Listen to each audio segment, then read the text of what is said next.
შემოგვიერთდა სიონის საპატრიარქო ტაძრის მღვდელმსახური თბილისის სასულიერო სემინარიის დეკანი მღვდელი გიორგი ვაშალომიძე. დილომშვიდობისა მამა გიორგი. მშვიდობა მოგცეთ ღმერთმა. გილოცავ ყველა განვლილ დღესასწაულს და დიდი მადლობა მობრძანებისთვის ჩვენთან. თქვენც ასევე და ასევე მინდა მიულოცო ვისარგებლო შემთხვევით და სრულიად საქართველოს მიულოცო განვლილი დღესასწაულები და განსაკუთრებით ყველაზე ბოლოს განვლილი ნათლისღების დიდებული დღესასწაული. დიდი მადლობა. გილოცავთ ასევე დღევანდელ დღეს წმინდა აბო-თბილისის საქართველოს მართლმადიდებელი სამოციქულო ეკლესიაში. სწორედ დღევანდელ დღესთან დაკავშირებით გვინდა რომ ვისაუბროთ ამ თემაზე და შევახსენოთ მაყურებელს მერვე საუკუნის ერთ-ერთ გამორჩეულ და უდიდეს წმინდანზე ვსაუბრობთ წმინდა აბო-თბილელზე.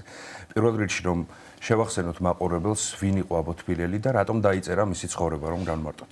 დიახ, ასევე სარგებლობ შემთხვევით და გილოცავთ ამ უდიდესი წმინდანის ხსენების დღეს წმინდა აბო-თბილელი იცით თქვენ რომ თბილისის და არა მარტო თბილისის მფარველად ითვლება ის წარმოშობით არაბი გახლდათ და საინტერესოა ზოგადად ყოველი ადამიანის და რა თქმა უნდა ყოველი წმინდანის მოღვაწეობის არეალი თქვა სად მოღვაწეობდა რატომ მოღვაწეობდა და იმ კონკრეტულ დროში ერთი მხრივ რა როლი შეიტანა თქვა საქრისტიანოს და ამ შემთხვევაში ჩვენი ქვეყნის ეკლესიის კეთილდღეობაში და რა თქმა უნდა ეს შედეგი დღესაც გრძელდება. იცით თქვენ რომ ეს არის მე-7 საუკუნე, როდესაც არა მარტო საქართველოში სრულიად მსოფლიოში მძლავრობს არაბები, მათ დაიპყრეს ძალიან ბევრი ქვეყანა. შესაბამისად თქვენ იცით რომ ისლამი როგორც რელიგია სწორედ არაბულია, მუჰამედი არაბი გახლდათ და ამ დროს დაიწყო სწორედ ისლამის მძლავრება მთელ მსოფლიოში და ძალიან ბევრი ქვეყანა გახდა სწორედ ამ დროს ისლამური რელიგიის მიმდევარი და თუ შეიძლება ითქვას ორ ეტაპად იყოფა არაბების შემოსვლა ქართლში. პირველი რატოცა ისინი შემოვიდნენ, რა თქმა უნდა, მათ დაიპყრეს ქართლი და ამირა მართავდა თბილისი დამოუკიდებელ ერთეულად ჩამოაყალიბეს და თუმცა მათ არ გააუქმეს სამეფო ხელისუფლება. ამ შემთხვევაში მეფე არც იყო, მეფე წინარე ეპოქაში გაუქმდა მეფობა საქართველოში და დადგინდა ერისმთავრობა და ერისმთავრობის ასე ვთქვათ ხელისუფლება არაბებმა შეუნარჩუნეს ქალაქს. უბრალოდ ქვეყანას ქართლის ერისმთავარი ასე იწოდებოდა არა ნერსე რომელიც სახელსაც უკავშირდება სწორედ აბო-თბილელის სახელი. სხვათაშორის უნდა ითქვას ის რომ არაბებს ქონდათ დამოკიდებულება მათი პირველი შემოსვლისას შესაბამის ხელშეკრულებაში დაისახა რომ ქრისტიანობას ძალით არ ატევებინებდნენ ადამიანებს, მაგრამ თუ კი დაუტევებდა ადამიანი ქრისტიანობას, მას გადასახადებებისგან ათავისუფლებდნენ და რა თქმა უნდა ყოველ მხრივ იყო მიმართული ღონისძიება იქეთკენ რომ რაც შეიძლება მერტი ისლამის მიმდევარი ყოფილიყო მათ მიერ დაპყრობილ ქვეყნებში და მათ შორის რა თქმა უნდა ჩვენს ქვეყანაშიც. და სწორედ ამას ამბობს ივანე საბანიძე, რომელიც იცით თქვენ რომ დამწერია ამ ავტორია ამ ჰაგიოგრაფიული ძეგლისა, რომ ამ დროს ქართველები ძალიან ბევრი გარდაგულარდნენ, ანუ გადაიბირეს, ზოგი ძალით, ზოგი ნებით, ზოგი შეტყუილით და ამ დროსო ქართველები მას მოყავს ბიბლიისეული სახარებისეული სიტყვები ირწეოდნენ, ვითარცა ლერწამი ქართაგან ძლიერთა. ერთგვარი მაცდური შეთავაზებები ჰქონდათ, ხო? როგორც ახსენეთ. და სხვათაშორის ამ ჰაგიოგრაფიული ძეგლის დაწერის მიზეზიც სწორედ ქართველების განმტკიცება გახლავთ. ეს თანდართულია ამ ჰაგიოგრაფიული ძეგლის დასაწყისში, როდესაც მაშინდელი კათალიკოსი სამუელი წერილს მისწერს ივანე საბანიძეს და შემოჩენილია ამ წერილის თქვათ ორიგინალი, ანუ ერთი მხრივ რას წერს კათალიკოსი და მეორე მხრივ რას პასუხობს საბანიძე ავტორი. ის პირდაპირ სადღაც კურთხევას რომ მან დაწეროს აბოს ცხოვრება, რათა ამით მოხდეს ქართველების განმტკიცება. ანუ თუ კი არაბი რომელიც ჯულით მუსლიმი იყო და მან გამომეძიებლობის შედეგად აღიარა ქრისტიანული ჭეშმარიტება, რაუდენ უფრო მეტი მოეთხოვება ქართველს, რომელიც როგორც თვითომზანებს ივანე საბანიძე 500 წელი იყო, მაშინ გასული 500 წელი იყო, რაც საქართველოში ქრისტიანობას უფევდა. და ასეც ხდება ძალიან საინტერესოა თავად ავტორის პასუხი ივანე საბანიძე, რომელიც ამბობს რომ მე ჩემთვის ეს ძალიან დიდი ტვირთია მაგრამ მეშინია ურჩებისა, ეს ლაიტმოტივი გაზდევს მის პასუხს და როგორც თავის თავს ჭიანჭველას, როგორც ჭიანჭველა ბევრად თავიზე დიტვირთ შეუდგება და წაიღებს, მეც ესე ვეცდები თქვენი კურთხევით, რომ ეს გავაკეთო და რა თქმა უნდა მწყინვალედ აკეთებს კიდეს ამ წერს ამ ძეგლს. ესეც უნდა ითქვას, რომ ეს ძეგლი მე-10 საუკუნის ხელნაწერით არის დღევანდელ დღემდე მოღწეული, კერძოდ პარხლის მრავალთავში იქ არაერთი ჰაგიოგრაფიული ძეგლია და ერთ-ერთი არის სწორედ ივანე აბოთფილელის წაება ივანე საბანიზისა. და მოკლედ რომ ვთქვათ, ამირა როგორც უკვე გითხარით, ამირასა და ერისთავარ შორის გარკვეული კონფლიქტი მოხდება, როგორც ჩანს ეს ისტორიული წყაროებით ამას ადასტურებს, რომ ნერსე არ ემორჩილება ამირას ხელისუფლებას და მას დაიბარებს სახალიფოში, ხალიფა დაიბარებს და იქ დაატყვევებენ არაბეთში მას 3 წლით. და 3 წლის შემდეგ ხდება იქ ხალიფის ცვლილება და ათავისუფლებენ ნერსეს, უკან უშვებენ ქართლში და სწორედ ამ დროს მას უკან ქართლში მოყვება წმინდა აბოთფილელი. აბო ამ დროს 17-18 წლის ჭაბუკი გახლავთ და საინტერესოა მისი გამომეძიებლობა, რომ ის ერთი მხრივ წმინდება იმაში, რომ რასაც თავად აღიარებს დედით და მამით, ტომით ის სარკინოზი იყო, როგორც დაწერილია, მის დარწმუნდა აი ამის არაჭეშმარიტებაში და დაიწყო გამომეძიებლობა თუ რა იყო ჭეშმარიტება.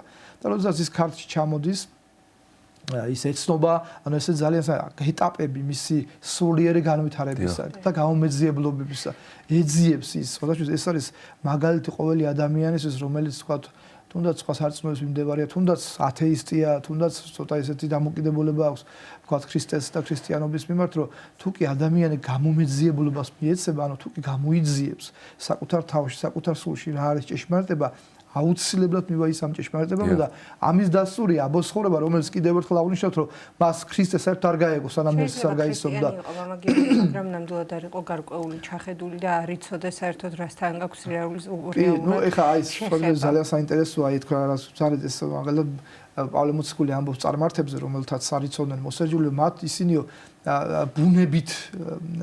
ბუნებითი რჯული აქვთო მათ მოსერჯული არ აქვთო, მაგრამ ბუნებითი რჯული აქვთო და ამიტომაც იყო რომ წარმართება პირველად მიიღეს ქრისტე და თქვათ იმათმა ვისაც უნდა მიეღო და ვისაც ჰქონდა ამის შესახებ სწავლებას და წინასწარმეტყველებას, მათმა დიდმა ნაწილმა სამწუხაროდ არ მიიღო. ეს თქვათ გარემოება ნამდვილად გამოსჭვის აი ამ კონკრეტულ შემთხვევაში, აბოსთან მიმართებაში. და აბო გამომეძიებლობის შედეგად იღებს ქრისტიანობას. და ამ დროს ისევ ხდება, რომ ნერსეს კვლავ იბარებენ სახალიფოში და ის უკვე აღარ მიდის იქ, იმიტომ რომ იცის რომ შეიძლება კვლავ დაპატიმრება მოუწიოს და ის გარბის, ასე ვთქვათ, ჩრდილო კავკასიაში პირველად ხაზარებთან მიდის, მას 300 მხლებელი მიყვება თან და ამ 300-ში არის აბოც ასევე და აი აქ როდესაც ქართლში მოგესწრება თქვენ სარკინოზების ძლავრობა იყო არაბებისა, მაგრამ ხაზარეთში არა და როგორც კი აბომ თავისი თავი ასე თქვა დაინახა იმ გარემოში, რომ არავინ არის საშროება არ იყო, თქვათ პირველად მას შიში ჰქონდა თავის თავად ცხადია, შემდგომში შიშიც გაუქრა მას, როცა წვენაში გაძლიერდა, მაგრამ აი ეს ამას ვამბობ სწორედ, რომ აი ეს სულიერი განვითარების ეტაპები ძალიან კარგად ჩანს აბოთფილელის ცხოვრებაში. და ის მოინათლა სწორედ ხაზარეთში.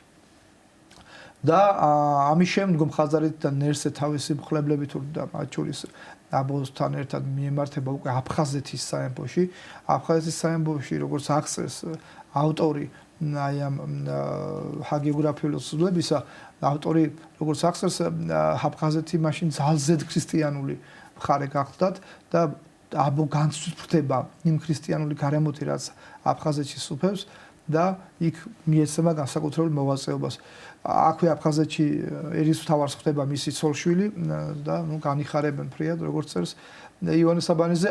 ამ დროს ხდება თბილისში ცვლილება, რომ შეიძლება აქ ამირა და უკაცრავად ამირა კი არ შეიძლება, ამირა შეცვლის ერისთავარს, ანუ ის რა ქვია, ნერსეს დიშვილი სტეფანოზი ხდება ერისთავარი, რაც ერთგვარად ნიშნავდა იმას, რომ ნერსეს დევნა შეწყდა, ნერსეს პირიქით გაუხარდა, რომ როგორც წერს საბანიზე, რომ მის გვარს ღმერთმა არ წაართვა მეუფება. იცით რომ ესენი ბაგრატიონები არიან, რომლებიც შემდგომში უკვე მეფეებად, საქართველოს მეფეებად გვევლინებიან, მათი გვარის წარმომადგენლები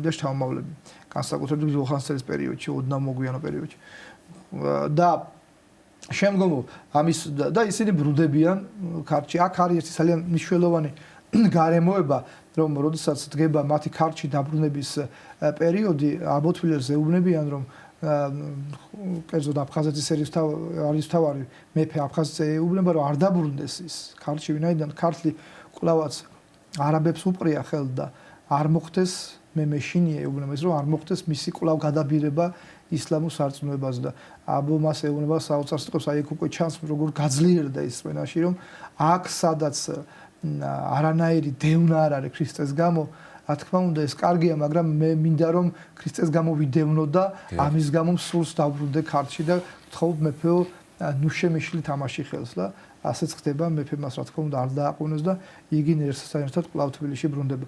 და აი ამ დროს იწყება უკვე მისი ჯერ პირველად ხო ესე ძალიან საინტერესო რომ ის განცხადებულად ქადაგებს აბოსთან მიმართებაში ასეთი ძალიან მნიშვნელოვანი გარემოება გახლავთ რომ ის რომ ქართველი ყოფილიყო თქვა ამის გამო მას დიდად პრობლემა არ ექნებოდა როგორც ვიყავი, მაგრამ ის რახან მუსლიმანი გახდათ, სხვათა შორის დღესაც ასეა ისლამურ ქვეყანაში სარწმუნოების ღალატი ითვლება ერის ღალატად. სამშობლო ის ფაქტობრივად არა მხოლოდ სარწმუნოების მოღალატე იყო მათი თვალსაჩინით, არამედ სამშობლოს მოღალატეც.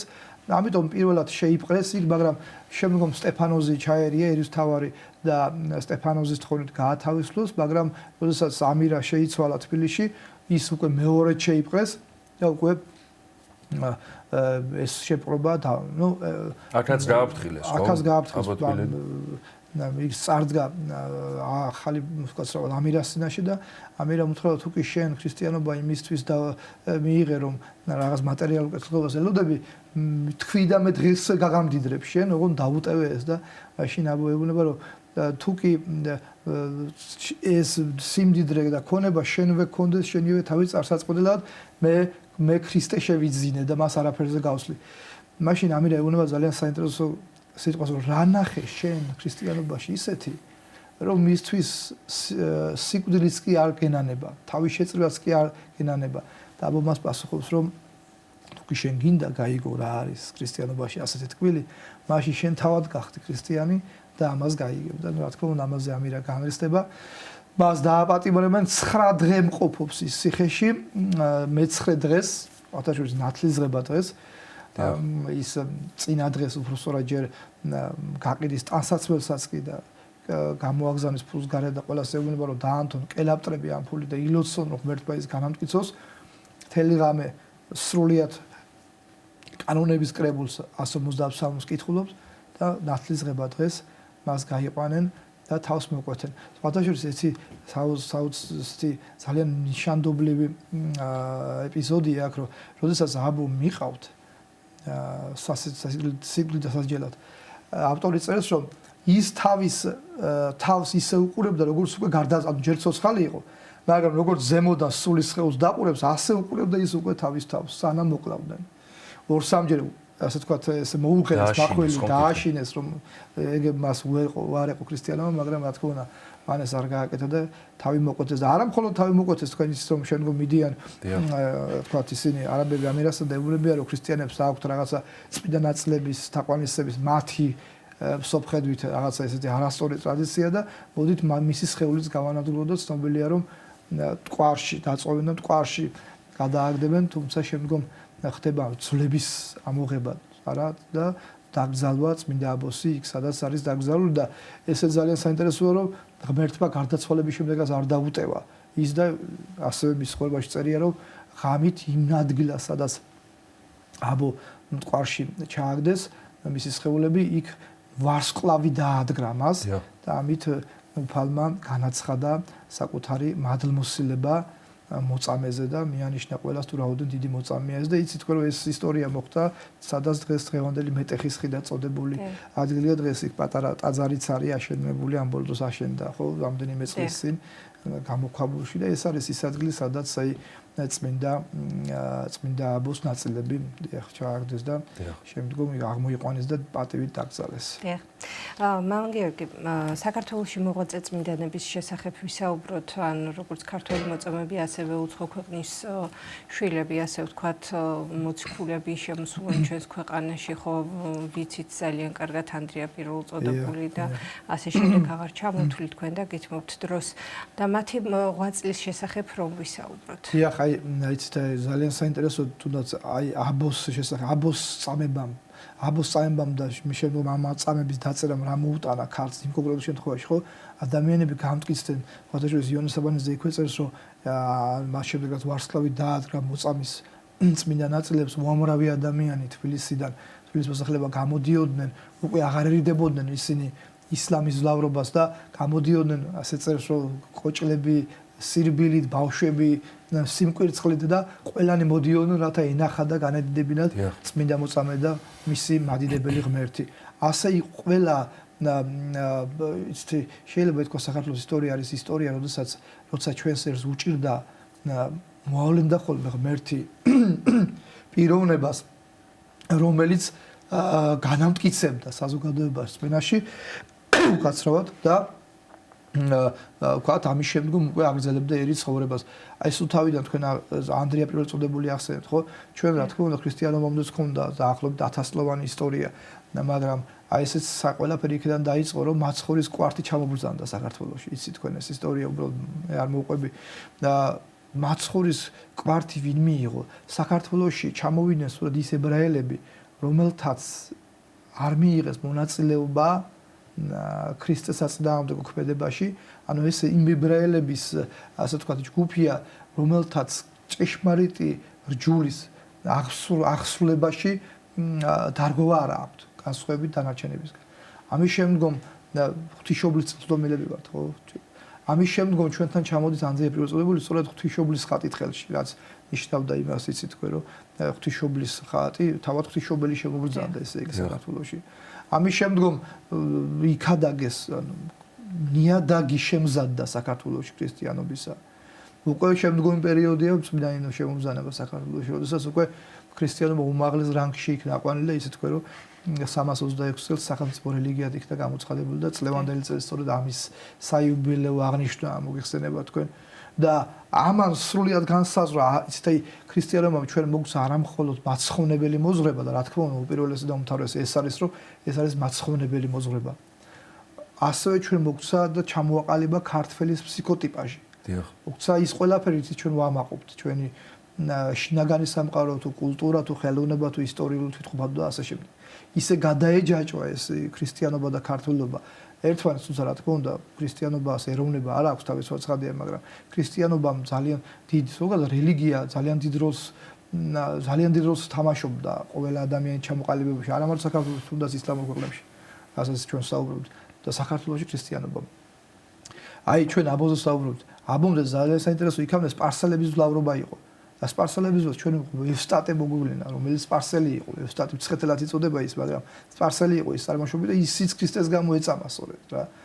თქვათ, აი ამის შემდგომ ჩვენ არაერთი თქვათ შუშანიკის წამება, შუშანიკი დაუცილებლად, რომელიც ასევე სპარსელების ბატონობის პერიოდში მოღვაწეობდა. რა აჩვენა მან, ხო, საკუთარი მოწამეობით კიდევ ერთხელ განამტკიცა მაშინდელი საზოგადოება და ქრისტეს რწმენა მისცამა. ცოტა მოგვიანო ხანაში ასრული მამები ჩამოსვლა საქართველოში, რა. იქ პირდაპირ ცალსახად ირანის მძლავრობა უკვე იმდენად დიდი იყო, რომ უკვე ჩვენი მეზობელი სომხეთი მონოთეისტი გახდა და უკვე საქართველოს ქართლსაც ემუქრებოდა ეს მძლავრი საფრთხე და ამ დროს მერთი აგზავნის ასრულ 13 ასრულ მამას, რომელიც განამტკიცებს რწმენაში ჩვენს ქვეყანას და თქვათ, აი ასევე მათ სახელს უკავშირდება მონასტრების დაფუძნებას, თუმცა მონასტრების დაფუძნება ცოტა ადრეულ პერიოდში ფიქსირდება, როგორც ფიქრობენ, ეს სხვა საკითხია, მაგრამ უბრალოდ რა დიდი და ფაქტობრივად ასრული მამების ივანეს დაზნეს მეთაურობით ჩამოდიან ისინი, მოგეხსენებათ, ხდება საქართველოს გადარჩენა და სწორ რელსებზე, ასე ვთქვათ, მისი დამყარება, დარჩენა და შემდგომ გაგრძელება სვლისა. გრიგოლ ხანძთელი შემდგომ პერიოდში.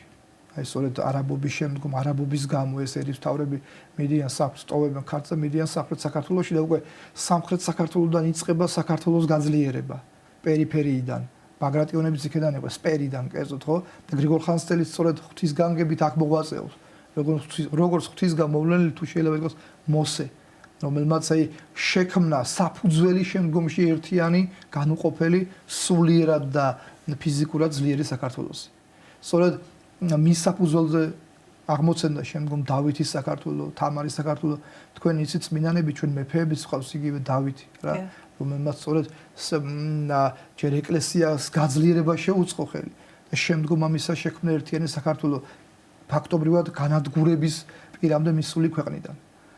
თამარი, გიორგი პირველი, ამავდროულად აი ესეც საინტერესოა, დავითი არის ადამიანი, რომელმაც თქვენ იცით დაწერა გალობანის სინანულისანი არა თქვათ სადაც ის თავის თავს ღმერთის წინაშე იმცრობს და ამ წופლის ამავებას თავის დიდებაში ძალიან კარგად ხედავს გიორგი უკაცრავად დემეტრე პირველი დავითის შვილი რომელიც შენ ხარ ვენახის ავტორია გიორგი მესამე თამარი რომელიც არის მწვერვალი თუ შეიძლება ითქვას ჩვენი ქვეყნის როგორც სულიერი ისე ფიზიკური ძლიერებისა და ერთიანობისა და ასე შემდეგ და ნუ შემდგომ მოგვიანო პერიოდში როცა უკვე სამწუხაროდ საქართველოს იშლება ნაწილებად მაგრამ ეს სულიერი თქვათ აუცილებლად აღნიშნოთ ჩვენ საზღვარგარეთის კერები ათონელთა სკოლა განსაკუთრებით წმინდა გიორგი მთაწმინდელი რომელიც საეკლესიო და ასევე ეროვნული მოღვაწეა რომელიც იცავს ჩვენს ავტოკეფალიას ხოლმის ხურებაში არის ამის შესახებ გადმოცემული თხრობა